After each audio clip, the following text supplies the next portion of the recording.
La literatura es el arte de la palabra. La escritura es la manera más profunda de leer la vida. Cada libro tiene un alma, aquella que pertenece al autor que plasma en sus páginas lo que escribe en la soledad.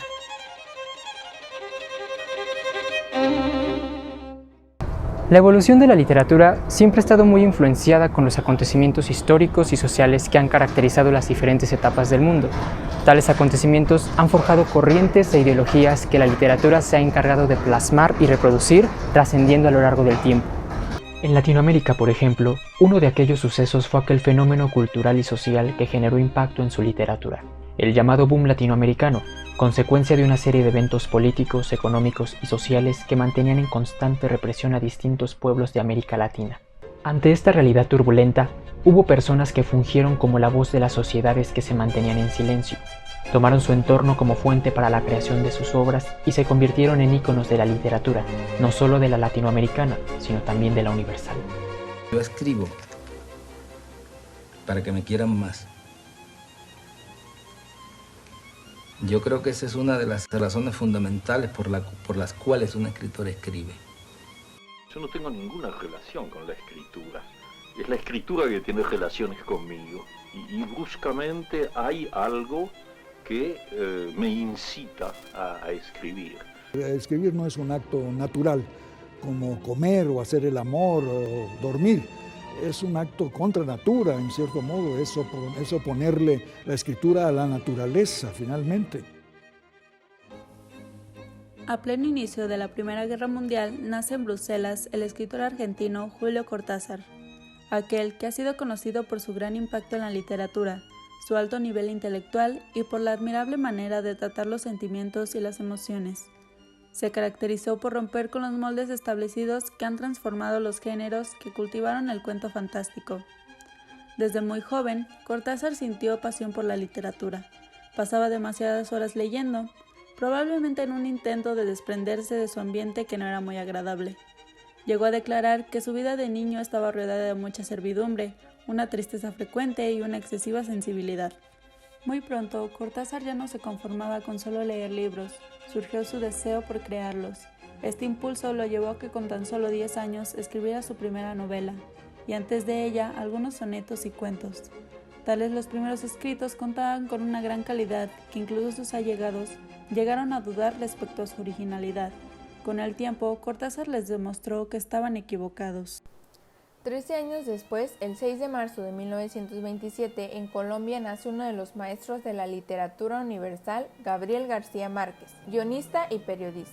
Al igual que Cortázar, García Márquez desde muy temprana edad ya mostraba indicios de su talento para las letras. Su infancia marcaría decisivamente su labor como escritor. La increíble riqueza de las tradiciones orales transmitidas por sus abuelos alimentó buena parte de su obra. Muy cerca de Colombia, en su país vecino, Panamá, nace Carlos Fuentes. El 11 de noviembre de 1928, un año después del escritor colombiano. Pasó toda su infancia viajando por toda Sudamérica debido al trabajo de embajador que desempeñaba su padre. Por ello no nació en México, pero siempre tuvo muy presentes sus raíces. Las fue cultivando durante toda su vida y cuando finalmente se asienta en su país de origen y se dedica a la literatura, se convierte en el escritor más representativo del México contemporáneo.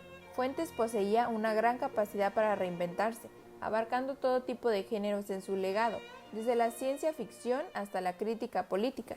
Pero en realidad, ¿fueron tan trascendentales como lo marca la literatura? ¿Qué los hizo tan especiales? Cortázar se convirtió en un antecedente que marcaría el camino que eventualmente seguirían Fuentes y García Márquez, puesto que se había caracterizado por abordar el género fantástico. Obras como Bestiario, publicada en 1951, desprende una serie de relatos que muestran las características de dicho género, jugando con la realidad y la ficción, acompañado de un tinte de suspenso, el más representativo, Casa Tomada, siendo el cuento más estudiado del autor por sus infinitas interpretaciones a causa de la intriga que genera en el lector al dejar un final inconcluso. Quizá la primera vez en que yo descubrí una cosa que es muy bella en el fondo, y es la posibilidad de la múltiple lectura de un texto. O sea, descubrir que hay lectores que te siguen como escritor, que se interesan en lo que tú haces, y que al mismo tiempo están leyendo tus cuentos o tus novelas desde una perspectiva totalmente diferente de la mía en el momento de escribirlas, y que tienen una segunda o una tercera interpretación. Tanto fue el impacto del cuento que despertó en el escritor Gabriel García Márquez una gran admiración por la obra y por el autor, añorando a ser como él.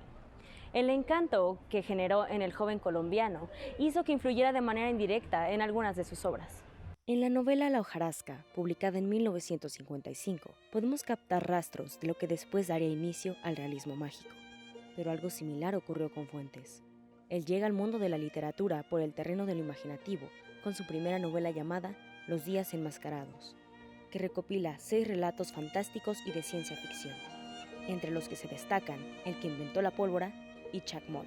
En este último existen ciertos paralelismos con la novela de Cortázar, Casa Tomada, donde la recurrente presencia de un ente que es introducido a un hogar desata un ambiente de misticismo y suspenso. Esto confirmaría la gran influencia, directa o indirecta, que el escritor ejercía durante esos años. En 1958, Fuentes publica su primera novela, La región más transparente, donde hacía una fuerte crítica a la sociedad de su país, evidenciando los problemas que cargaba desde hacía años. Con esta obra, el joven Fuentes tuvo su primer contacto con el escritor argentino, Julio Cortázar, ya que éste había quedado tan fascinado con la novela que le escribió una carta de 10 páginas donde hacía un análisis de cada capítulo del libro y asimismo elogió profundamente su talento de novelista. Años más tarde, tuvieron la oportunidad de conocerse y forjaron una estrecha amistad. Luego llegué a París en el año 61 y fui a la plaza del General Beuret a buscar a Cortázar. Toqué a la puerta, me abrió la puerta un muchacho alto, desgarbado, pecoso, con manga corta, y le dije, pibe, quiero ver a tu papá, y me dijo, soy yo. Y a partir de entonces empezó la gran amistad con Julio, que fue una amistad muy entrañable, muy cercana también a García Márquez. Aunque el escritor argentino Julio Cortázar ya era una referencia para aquellos principiantes que se adentraban en el arte literario, él también contaba con sus propias influencias. Una de las principales, el también argentino Jorge Luis Borges, siendo considerado padre de la novela latinoamericana, quien le enseñó la economía de las palabras y a no caer en el exceso de adjetivaciones. Asimismo, el poeta chileno Pablo Neruda formó parte del desarrollo discursivo de cada uno.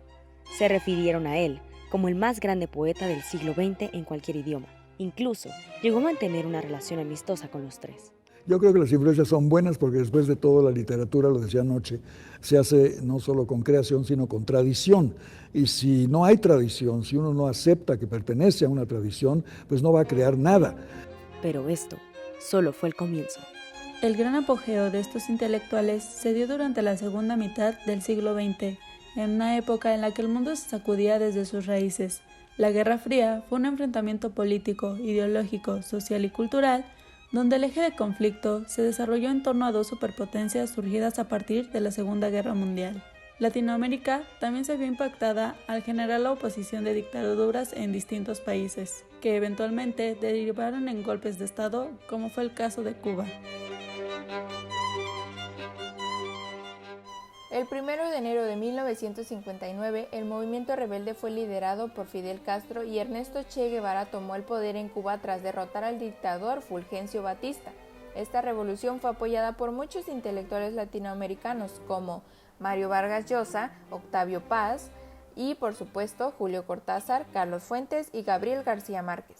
Veían este suceso como la oportunidad de generar un cambio de gobierno mucho más eficiente. Y es que este hecho no solo impactó de manera política y social, sino también dio resultado a un encuentro con la identidad propia de quienes estaban involucrados. Julio Cortázar defendió esta idea al afirmar que el triunfo de la Revolución cubana fue una oportunidad para el redescubrimiento de América. Según él, este suceso le mostró hasta qué punto era latinoamericano, hasta qué punto era argentino, un hecho que había ignorado durante muchos años. Cortázar se refirió a la Revolución cubana como un suceso que lo hizo parte de la historia. Para Julio Cortázar, Fidel Castro representaba a un héroe contemporáneo. Según él, Castro fue el escultor de la Revolución cubana porque fue quien la llevó al triunfo, generando una gran admiración por el comandante. Por su parte, Carlos Fuentes fue una de las primeras figuras en llegar a La Habana, invitado por el nuevo gobierno, en cuanto se declaró el triunfo de la Revolución cubana. Porque el día 2 de enero muchos mexicanos salimos a Cuba, invitados por el nuevo gobierno, y Fidel Castro venía muy lentamente desde Santiago de Cuba hasta La Habana en un jeep con palomas que se le posaban en el hombro todo el tiempo. De manera que estuvimos en esos días muchos amigos latinoamericanos y era un esplendor, realmente la alegría, la euforia que había en ese momento en Cuba era muy contagioso. Fuentes, al igual que Cortázar, veía en Cuba la posibilidad de una renovación revolucionaria original. Con este suceso se iniciaba la etapa más política de la vida de Carlos Fuentes, y pronto pudieron verse las consecuencias. El apoyo hacia el nuevo orden cubano le valió la despedida de algunos puestos de trabajo. Poco más tarde, en 1961, el gobierno de Estados Unidos rechazó la visa a Carlos Fuentes e incluso fue declarado extranjero indeseable. A pesar de ello, Fuentes siempre pensó que con esta revolución Fidel Castro lo tenía todo para ser la patria libre prometida, y por ello, el apoyo de las grandes figuras quedó en primer plano. Si bien en su momento los intelectuales más destacados brindaron su apoyo a Fidel Castro, con el paso del tiempo también lo cuestionaron al observar su forma de gobierno autoritaria, provocando el rompimiento de vínculos con figuras influyentes, entre ellos Julio Cortázar y Carlos Fuentes. Sin embargo, García Márquez, a diferencia de sus contemporáneos, mantuvo amistad cercana con Castro apenas triunfó la revolución en Cuba, hasta el punto de que se convirtiera en su diplomático alterno, causando polémica por la fidelidad que demostraba al militar aún por sobre la tiranía que ejercía. Pese a todo, García Márquez conservó la unión con el político hasta su muerte, junto con el apoyo a su gobierno. En 1962 se publicó una novela escrita por Carlos Fuentes, titulada La muerte de Artemio Cruz, la cual lo colocaría en el centro de la escena literaria internacional.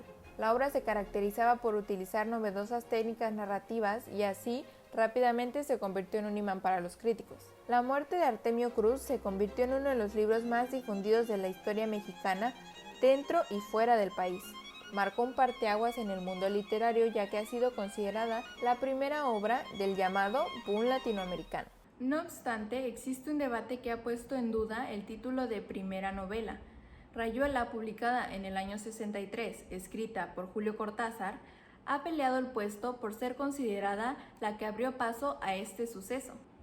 Aunque ambas novelas se han visto envueltas en esta discusión, sin ellas el boom latinoamericano no se hubiera consolidado, porque además de ser innovaciones narrativas, cada una, a su manera, generaban una crítica social. Rayuela, buscando el sentido de la existencia, metafóricamente, representa la complejidad de un mundo que comparte dos caras, como en una misma moneda. Por su parte, La muerte de Artemio Cruz hace una crítica a uno de los hechos más relevantes de la historia de México. Fuentes ve en Artemio Cruz la muerte y la corrupción de la Revolución Mexicana. El fracaso de la clase política mexicana toma el protagonismo. Es la representación de las esperanzas fallidas respecto a su gobierno. En general, las obras pertenecientes al boom literario se caracterizaron por hacer cuestionar al lector sobre su entorno. Pero, ¿cómo surge el boom latinoamericano? Este fenómeno literario coincide con la Revolución cubana e, irónicamente, también era de carácter revolucionario, puesto que abordaba temas vanguardistas. Estos y los personajes incluidos en las novelas correspondían a la realidad de América Latina que se observaba en esta época, representando problemas sociales y políticos en la sociedad, describiendo al hombre y a la mujer común de América Latina.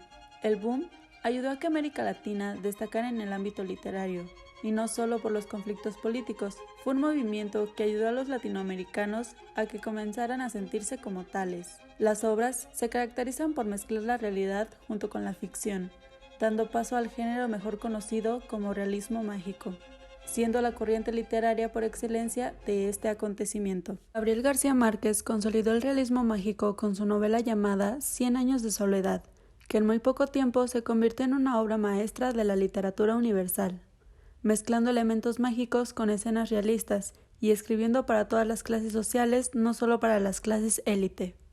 En la novela cuenta con los rasgos distintivos de este género, por ejemplo, la aclimatación de lo insólito, percibido como un inserto en la realidad.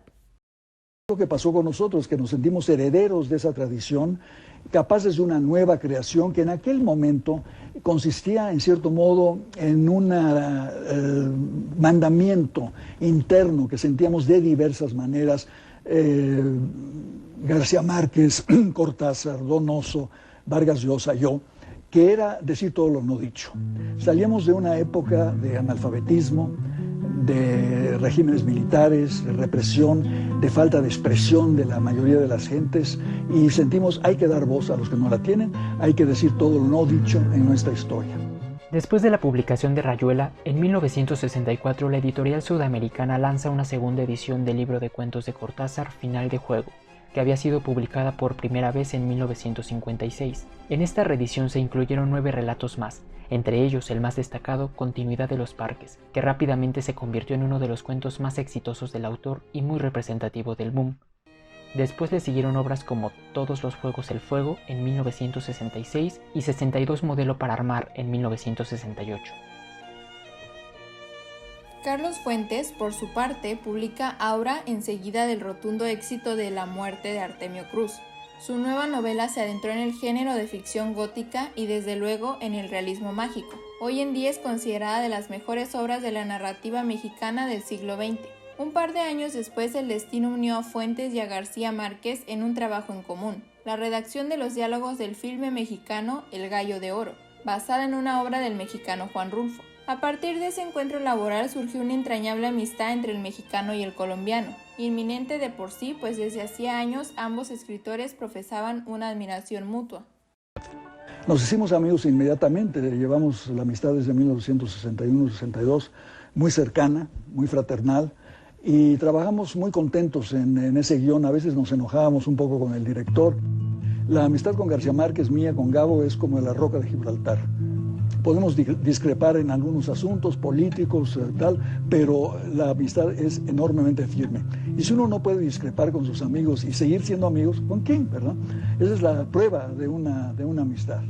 Esa amistad con Gabo yo creo que es una de las cosas más fuertes de mi vida. Tanto Fuentes como García Márquez siguieron su labor literaria publicando obras que continuaron haciendo resplandecer el boom literario. Fuentes le siguió con Cambio de piel, publicada en 1967, y para los 70s, mientras el boom aún se mantenía en su resplandor, publica lo que muchos críticos han catalogado como su mejor obra, Terra Nostra, obra de gran complejidad donde se hace un recorrido por diferentes tiempos y espacios, en busca de los elementos que han conformado la cultura hispánica a través del tiempo.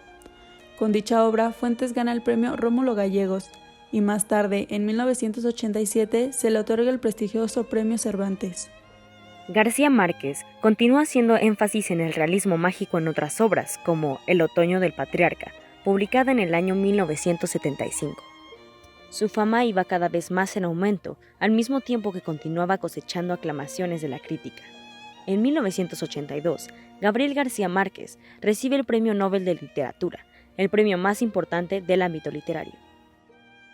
Hoy en día Cortázar, García Márquez y Fuentes ocupan un lugar privilegiado en la literatura universal y se han convertido en referentes del alto nivel intelectual de América Latina. Aún después de sus respectivos decesos, los 3 escritores se mantienen más vigentes que nunca.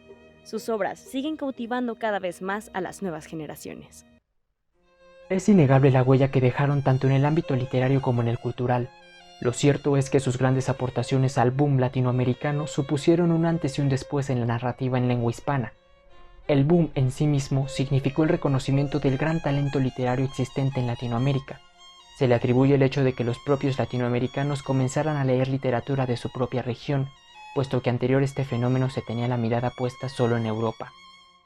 Cortázar, Fuentes y García Márquez, así como muchos más escritores, contribuyeron al encuentro de la identidad del continente americano, rompiendo barreras que disiparon las posibles diferencias producto de la historia predecesora entre América y los países del viejo continente.